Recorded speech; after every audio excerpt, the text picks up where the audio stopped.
The moment I spotted the tents sprawled across my south pasture, I knew something insane was about to unfold.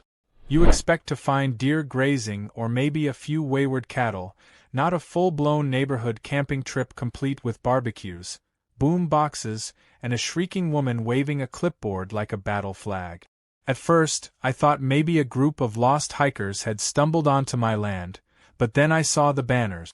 Handwritten signs flapping in the wind proudly announced HOA Annual Retreat, like they had rented a conference center instead of trespassing onto a working ranch. Before I could even park my ATV and swing a leg off, a woman stomped toward me, hands on her hips, with the righteous fury of a queen defending her kingdom.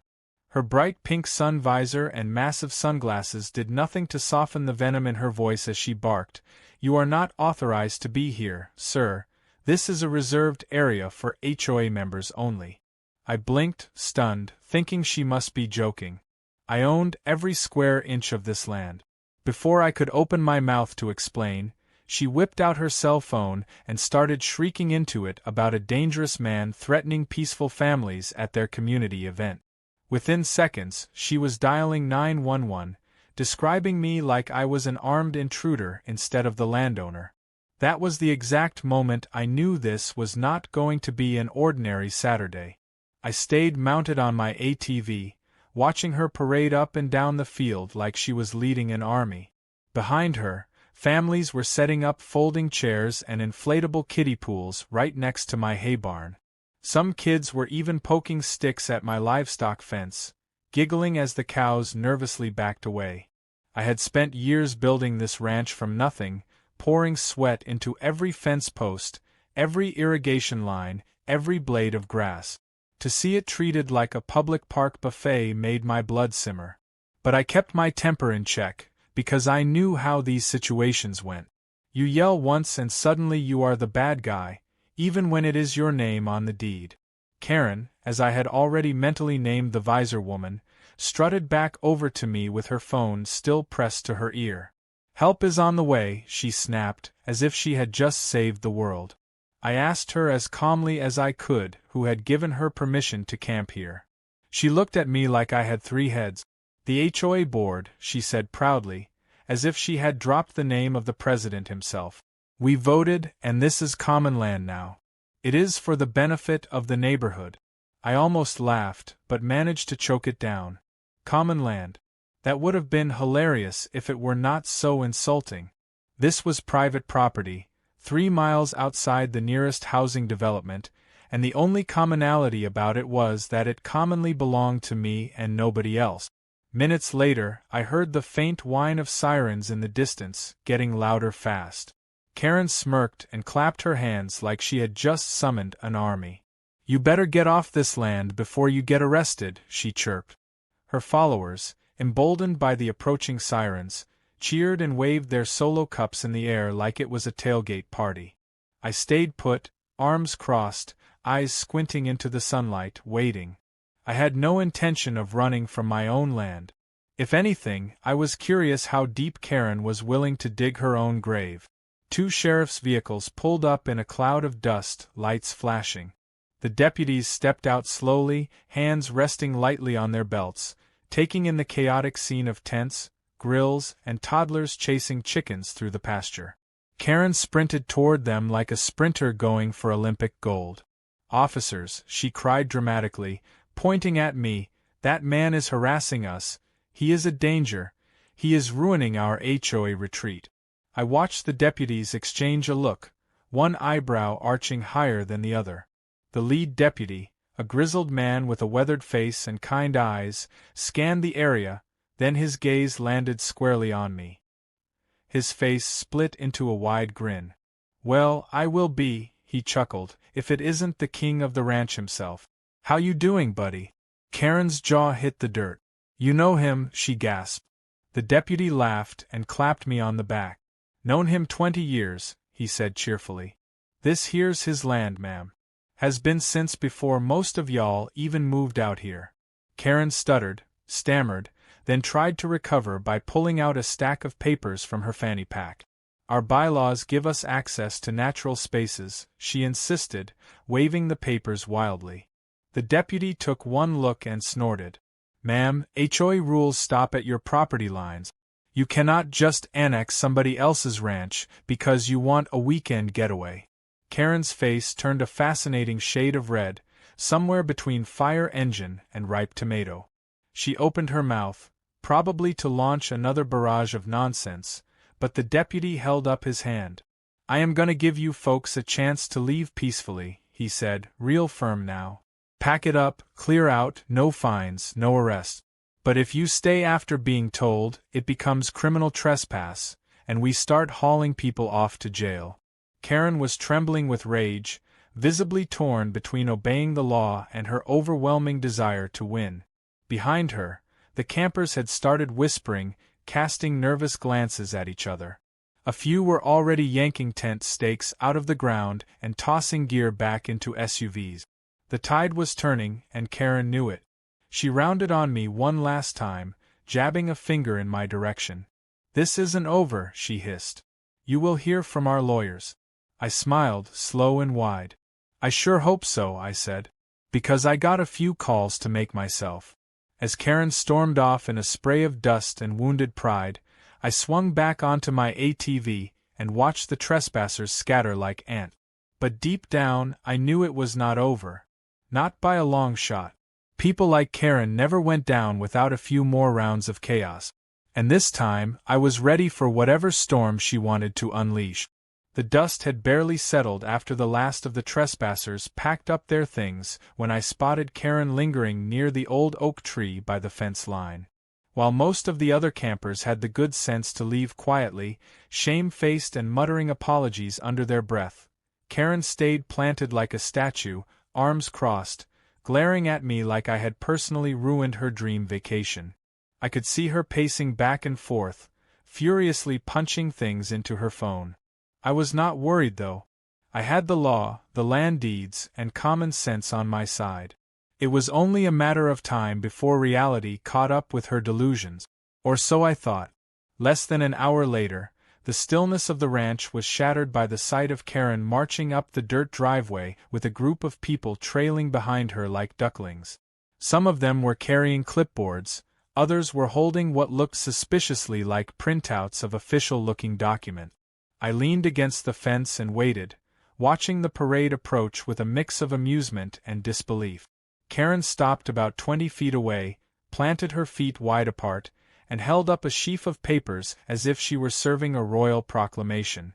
"I hereby inform you," she announced loudly enough to startle the crows out of the trees, "that under the newly amended HOA bylaws, this area is now considered an extension of the community green space." She paused, clearly waiting for some kind of reaction. When I simply raised an eyebrow, she pressed on. "Therefore, you are in violation by occupying common property without HOA consent, and you are ordered to vacate immediately." Behind her, a few of her followers nodded vigorously, like they actually believed this nonsense. I crossed my arms and said nothing, giving her just enough rope to hang herself. Karen, thinking she had stunned me into submission, stepped closer and shoved one of the papers toward me.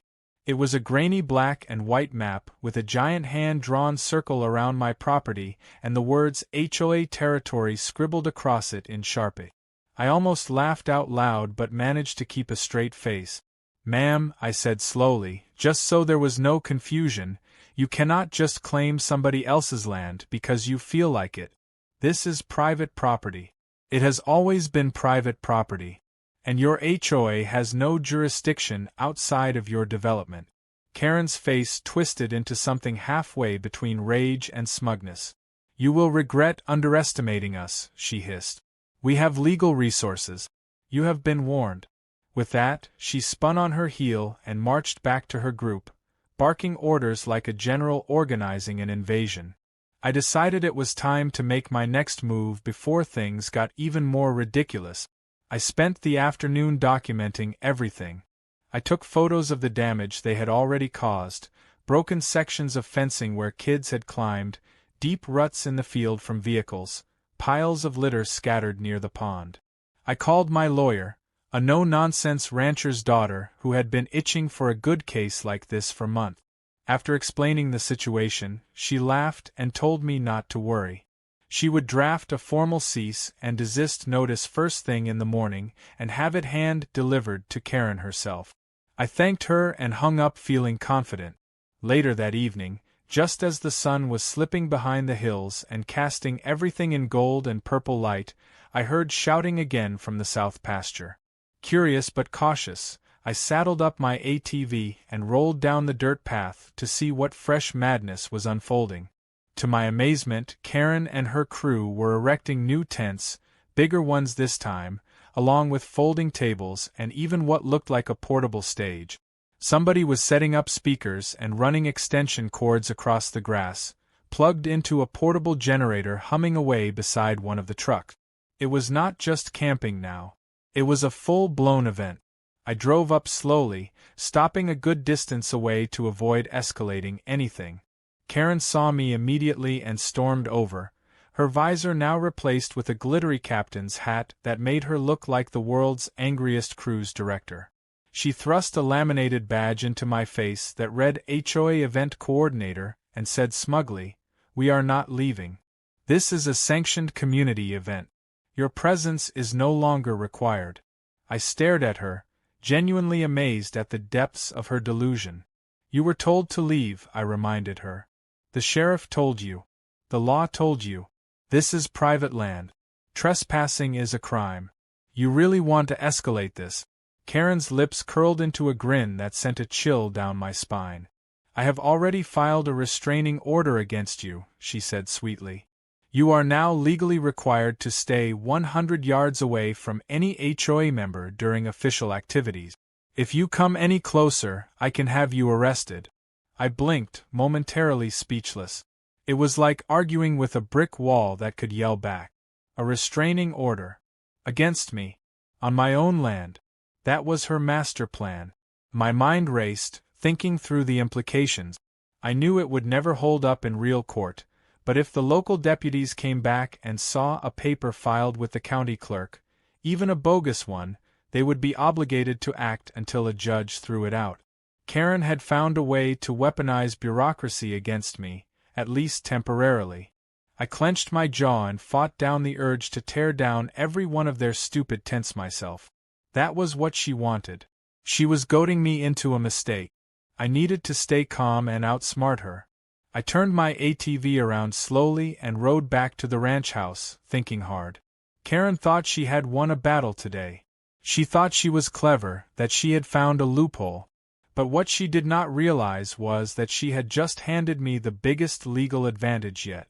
Because by filing that restraining order, she had officially admitted, on public record, that she knew she was on land she did not own. That meant every tent peg, every lawn chair, every footprint was documented trespass. I parked my ATV by the barn, pulled out my phone, and started making calls. If Karen wanted to play hardball, fine. I would bring the whole toolbox. By the time the sun rose tomorrow, she was going to wish she had packed up her circus and left when she had the chance. This was not just about fences and fields anymore. It was about principle. About standing up for what was rightfully mine. And I was ready to fight smart.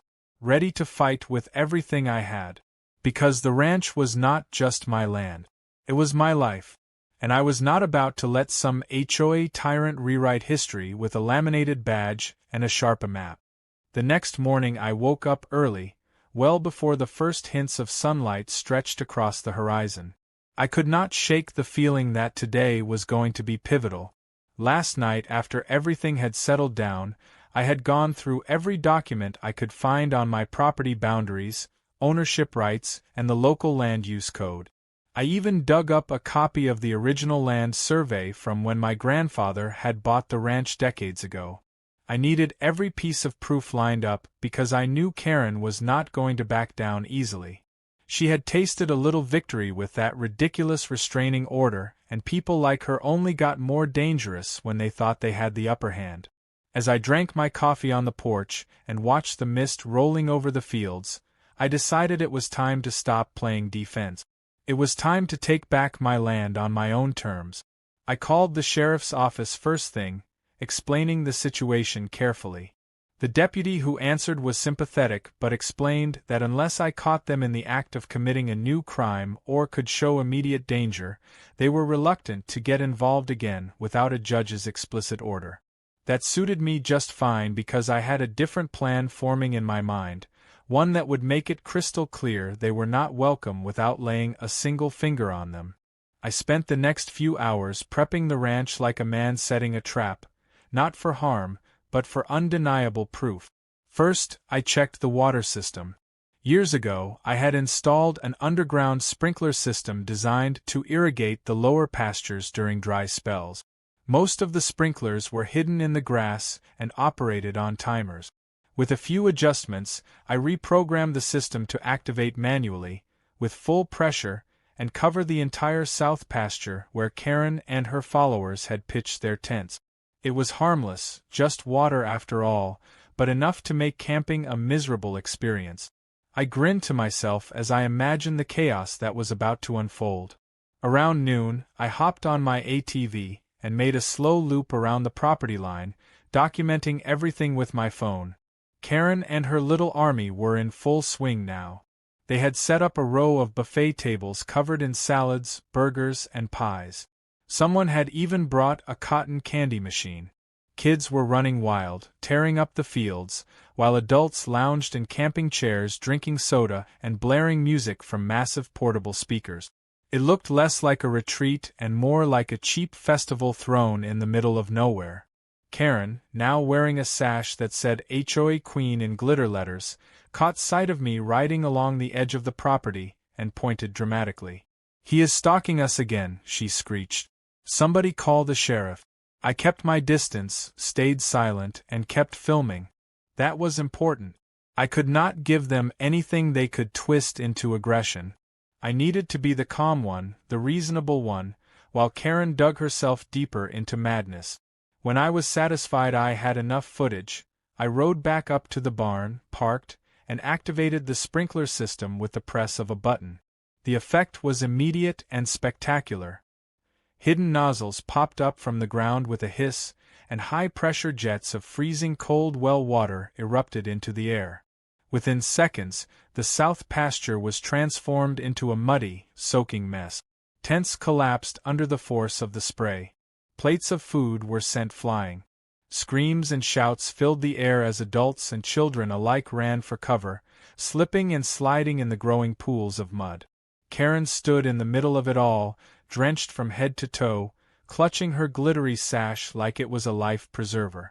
She tried to bark orders over the chaos, but nobody was listening anymore. Her subjects had abandoned ship.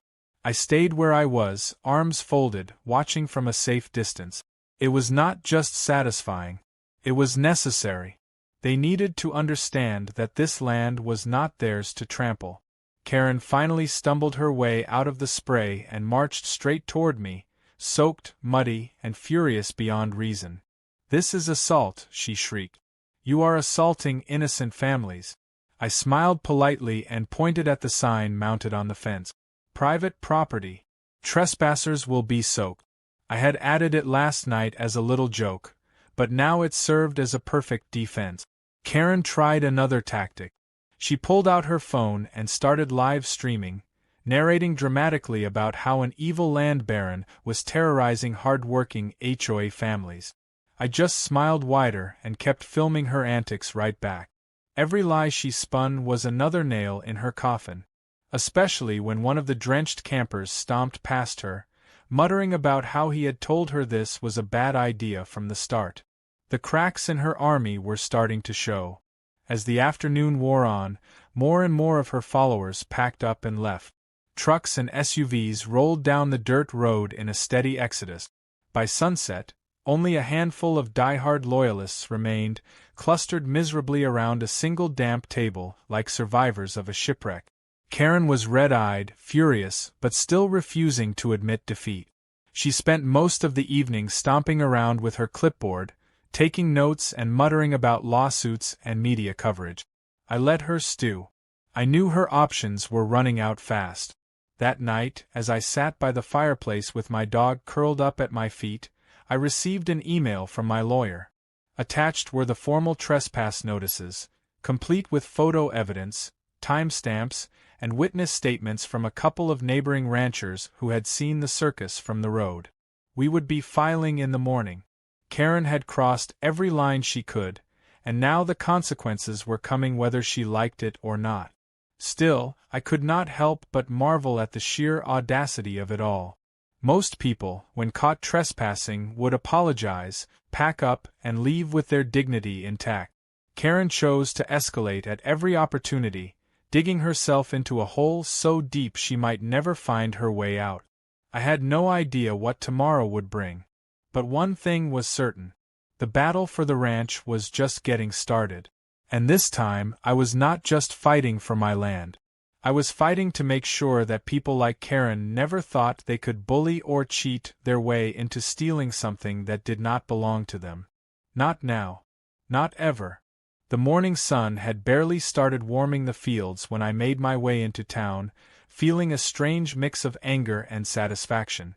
Anger because Karen had pushed the situation so far beyond what should have been simple common sense. Satisfaction because I finally had everything lined up to hold her accountable in a way she could not weasel out of. In the passenger seat next to me sat a thick folder, packed with documents, photos, land surveys, and sworn statements. It felt like carrying a loaded weapon, only this weapon was legal and every shot fired would be clean and precise. I pulled into the county courthouse parking lot, grabbed my folder, and walked through the big glass doors with a steady step. Today was about more than just winning. It was about principle. Inside, the courthouse buzzed with the usual Monday morning business. People filed paperwork, argued quietly in corners, shuffled nervously outside of courtrooms. I spotted my lawyer near the clerk's office, her sharp business suit immaculate, her smile razor-thin. She waved me over and we went through the paperwork together one final time, double-checking every page. When we were satisfied, she slid the entire packet across the counter to the clerk, who stamped each document with a heavy thud. There it was. Official. Karen and her group were now formally charged with criminal trespass, destruction of property, and nuisance violations. A civil suit for damages would follow once the criminal side wrapped up. My lawyer also handed over copies of my restraining order appeal, set to be reviewed by a judge later that week. Karen's flimsy attempt at painting me as the aggressor was about to fall apart under the weight of real evidence. With the filings complete, I walked back outside feeling lighter. The wheels of justice might turn slowly, but once they start grinding, they are hard to stop. I figured Karen was still clinging to her fantasy of victory back at the ranch, probably plotting her next absurd move. What she did not know yet was that by the end of the day, she would be served formal papers requiring her to appear in court. No more games, no more fake HOA rules, no more sharp map. Just the cold, hard reality of the law. As predicted, when I got back to the ranch, Karen was still camped out with a handful of loyalists. Their numbers had dwindled dramatically.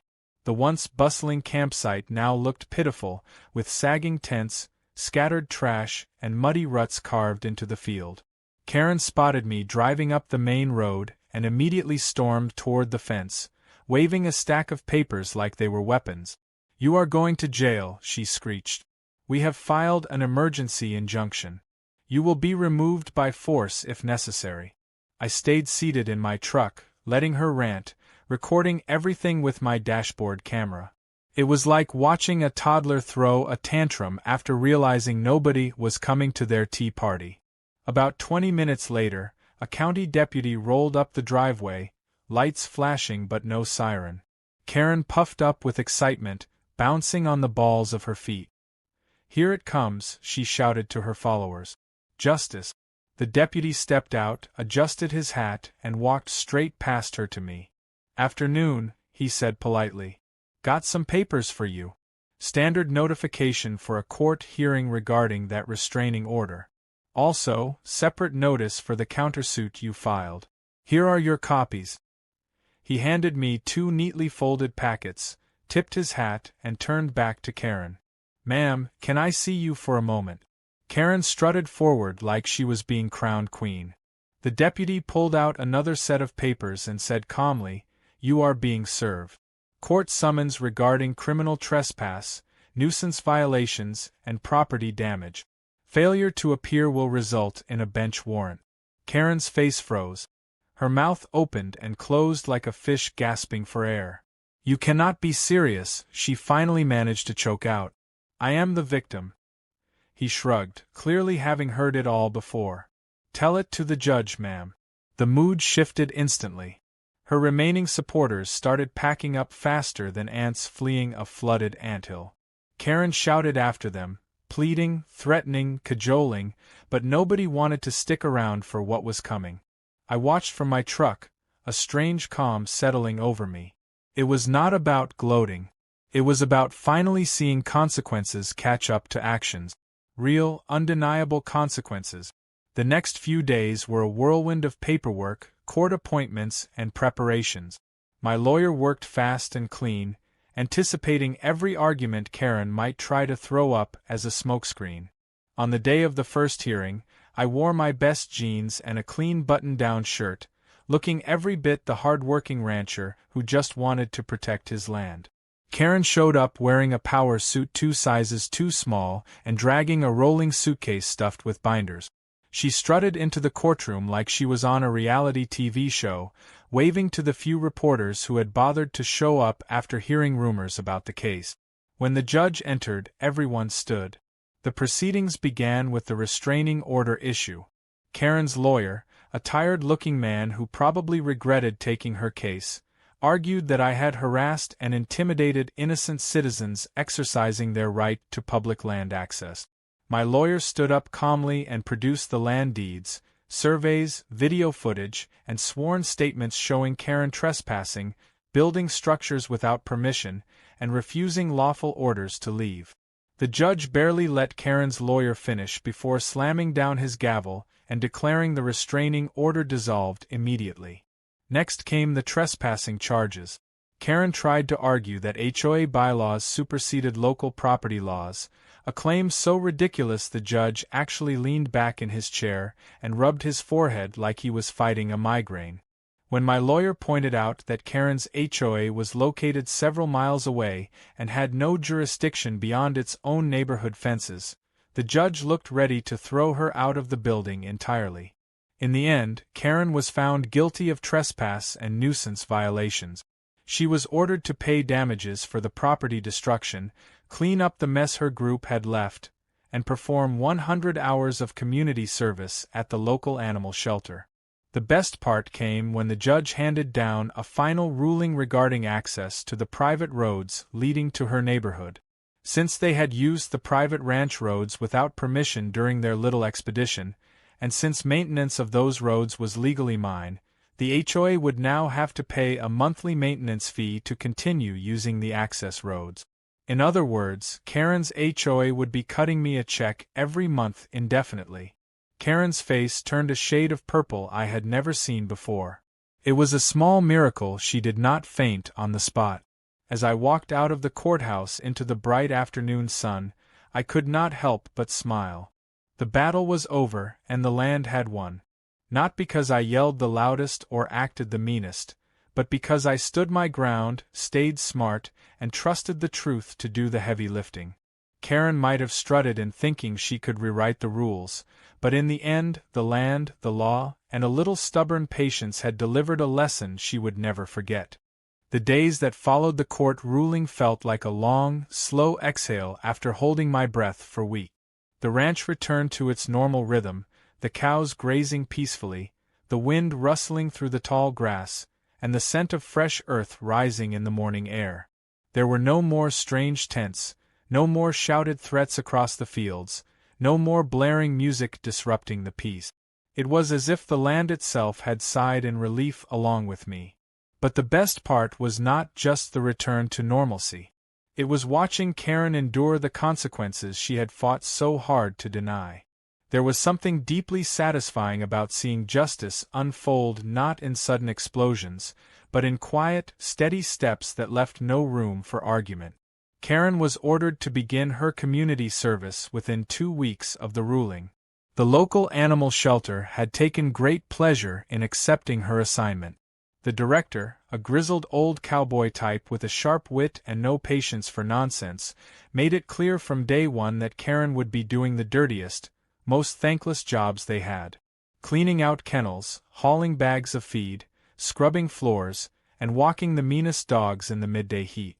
Rumor had it she tried to quit on the first day, throwing one of her signature tantrums in the middle of the shelter, but the shelter director simply crossed his arms and said, "Fine, walk out and we will call the judge and let him know you refuse to comply." That shut her up fast. After that, she showed up every morning, her posture stiff, her face set in a permanent scowl, doing her best to avoid eye contact with anyone. Meanwhile, the HOA she once ruled like a queen was not doing much better. Word had spread like wildfire about what had happened.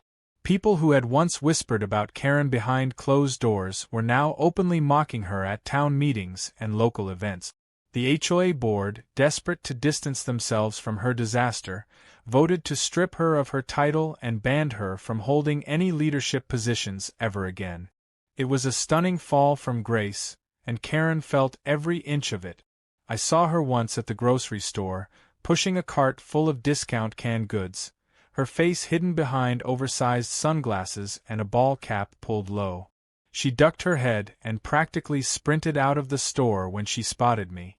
I did not even bother to hide my smile. One of the small but steady victories came in the form of the new access fees.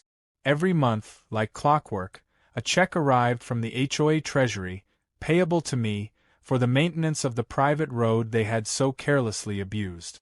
I used the first few checks to pay for repairs to the damaged sections of fencing and to regrade the rutted dirt paths they had torn up. After that, I decided to put the money to good use by upgrading the ranch's security. I hired a local contractor to install a proper gated entrance complete with surveillance cameras and motion sensors. Now, anyone who tried to wander onto the property without permission would be caught on camera before they even made it halfway up the driveway. The new gate was a beauty. Heavy steel framed with rough cedar beams, it swung open with the press of a remote button and closed with a satisfying finality that made my heart lighter every time I heard it. I mounted a large, clear sign next to it that left no room for misunderstanding. Private property. No trespassing. Violators will be prosecuted. No exceptions. It felt like the final touch, the last piece of armor sealing the ranch from any future invasions. But perhaps the sweetest moment of all came a few weeks after the dust had settled. The county fair rolled around, a big event that brought the entire community together for food, games, livestock shows, and more laughter than anyone could count. I was walking through the fairgrounds, a hot dog in one hand and a lemonade in the other, when I stumbled across the scarecrow competition. Each year, locals built creative scarecrows to compete for prizes and bragging right. This year, one scarecrow stood head and shoulders above the rest, both literally and figuratively. There, proudly displayed in the center of the judging area, was a scarecrow dressed in a glittery sash that read HOA Queen. It wore oversized sunglasses, a pink sun visor, and clutched a laminated clipboard labeled Official HOA Permit. The resemblance to Karen was so uncanny I almost dropped my lemonade. Beside the scarecrow, a handmade sign read, "Caution, may claim your land." The crowd around it was roaring with laughter, snapping pictures, and swapping Karen's stories like old war veterans. I stood there for a long time, soaking it all in. It was not about cruelty or revenge. It was about community standing up to entitlement. About people realizing that just because someone shouts the loudest does not mean they are right. It was about hard-earned respect, earned not through arrogance but through persistence, patience, and a quiet refusal to back down when it mattered most. Karen was nowhere to be seen at the fair. Word was she had skipped town for a while, maybe to stay with relatives or hide from the fallout. Nobody missed her. Nobody cared. Life went on, better and brighter without the constant dark cloud of her drama hanging overhead. Back at the ranch that evening, as the sun dipped low and painted the sky in fiery shades of orange and purple, I sat on the porch and watched the cattle wander back to the barn for the night. The land was quiet again, at peace, and so was I. Sometimes the battles worth fighting are not the loud, flashy ones. They are the ones where you hold the line, quietly, stubbornly, knowing deep down that what you are protecting is bigger than just yourself. It is your history, your future, your home. Karen might have thought she could walk onto my land, plant her flag, and rewrite the rules. But in the end, the land had spoken louder than any laminated badge or clipboard. It had whispered in the rustle of the grass, the creak of the fence posts, the steady beat of hooves on dry earth. It had said, "You do not belong here." And this time, for once, the world had listened. As the weeks turned into months after the dust of the courtroom battles settled, a new kind of life began to bloom around the ranch. It was not just the land that had healed, but something inside me too. There was a deeper sense of calm, a steadier kind of pride that came from knowing I had stood my ground not with fists or shouting matches but with patience, truth, and a stubborn respect for what was right. The mornings felt crisper now, the sunrises more vivid, as if the land itself was relieved to be free from all the chaos that had once trampled across its fields. Life slipped back into an easy rhythm, one that had been missing for too long.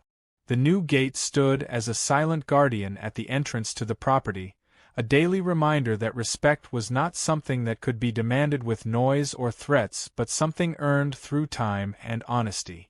The road beyond the gate was freshly graveled, the fences mended and sturdy. My cattle roamed lazily over the fields, their peaceful movements unbroken by the sound of strangers shouting or engines rumbling over the grass. Sometimes, on quiet afternoons, I would sit on the porch with a glass of sweet tea in hand and watch the fields stretch out before me, golden and endless under the sun. It felt like a small piece of the world had been set right again. Word had spread far beyond the county about the mess Karen had created and the spectacular way it had backfired. I started receiving calls and letters from neighbors I barely knew, folks who had watched the whole thing unfold from a distance and wanted to offer their support or share a laugh about how it had all turned out. Some even stopped by the ranch in person, dropping off pies, fresh eggs, or just a firm handshake and a story about how they had once dealt with someone just like her. It was strange and humbling, this quiet wave of solidarity. For the first time in a long time, I realized I was not alone in valuing the old ways of respect and hard work. Karen, on the other hand, had faded almost completely from view. Her house in the HOA community went up for sale just 2 months after the court ruling, a poorly kept secret whispered at the local diner and confirmed when a realtor's sign finally appeared on her perfectly manicured lawn. Rumor had it she was moving to another state, trying to outrun the embarrassment that clung to her like a bad smell. Nobody threw her a farewell party. Nobody even mentioned her name if they could help it. It was as if the town itself was eager to erase her from its story. One crisp autumn morning, as the leaves began turning shades of fiery red and gold, I decided to take a walk along the southern edge of the property, where the whole mess had started. The grass had grown back thick and healthy where tents had once flattened it. The sprinkler heads I had used to send Karen's army running were hidden once again beneath the green. I smiled to myself as I walked, remembering the look on her face when the cold water had blasted her plans to pieces. It was not gloating that filled me, just a deep satisfaction that justice had found its way here without me needing to become something I was not. At the far corner of the pasture, where the fence met the old oak tree, I paused. Someone had left something tucked into the crook of the branches. Curious, I stepped closer and found a small wooden plaque, roughly carved but clearly heartfelt. It read, "Respect the land, respect yourself." No signature, no explanation. Just a simple message left behind by someone who understood what the fight had really been about. I stood there for a long time, the cool breeze tugging at my jacket, thinking about everything that had happened. It would have been easy to let anger take over back when Karen first set up her circus on my land. It would have been easy to shout, to fight, to escalate until everyone lost. But instead, patience and persistence had won the day. Not because I was smarter or tougher, but because I remembered something Karen had forgotten. The land does not bend to loud voices. It does not change because someone demands it. It stays true to those who care for it, who fight for it with quiet strength and unwavering respect. That evening, I mounted the plaque on the fence post by the oak tree, a silent guardian watching over the land, just like the gate did at the entrance. It felt right to leave it there, a reminder for anyone who passed by that some things are not for taking, no matter how loudly you shout or how many fake permits you wave in the air. Some things are earned only through time, care, and a deep respect for the stories written into the soil. As the sun dipped low behind the hills and the sky blazed with the colors of a dying day, I made my way back to the ranch house. My dog trotted at my side, tail wagging, nose twitching at the sense of fall. The porch light flickered on, casting a warm glow across the wooden steps. Somewhere in the distance, an owl hooted, and the world settled once again into the soft, steady rhythm that had been its heartbeat long before Karen ever set foot here and would continue long after her name was forgotten. Sitting on the porch, I watched the stars begin to prick holes in the darkening sky. I thought about the long road it had taken to get here, about the battles fought not with fists but with patience, not with shouting but with steadfast truth. It had not been easy. It had not been quick. But it had been worth every step. Because in the end, it was never just about fences or fields or property lines. It was about the right to stand on your own land, to hold on to what mattered, to defend the simple, sacred dignity of home. It was about knowing that even when the world gets loud and entitled and full of people who think they can claim whatever they want, there are still places where the old rules hold. Where respect matters. Where a man and his land are not just legal facts but living truth. And as the last light faded and the stars took over the sky, I smiled to myself, feeling the weight of the day lift off my shoulders. The ranch was safe. The land was whole. And for the first time in a long while, so was I.